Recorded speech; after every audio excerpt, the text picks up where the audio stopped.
వస్తుంది? ఇప్పుడు చెప్పండి, మనసు వశమైపోయిననాడు, మనసు చెలించనప్పుడు ఇంద్రియము తాను చేయవలసిన ధర్మం తను చేసేస్తే మాత్రం దోషమేమొస్తుంది? కన్నుకి చూడడం ధర్మం అండి, కన్ను చూస్తుంది. కానీ కన్ను చూసిందా అన్నది కాదు ప్రధానం, మనసు ఏం ఆలోచిస్తోందన్నది ప్రధానం అవుతుంది అప్పుడు కర్మలో.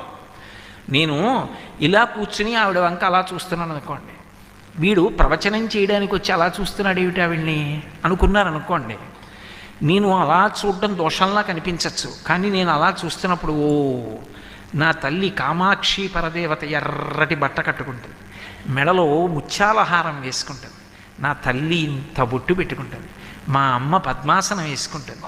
నేను రోజు మా అమ్మని అలా కైమోడ్చి నమస్కరిస్తాను.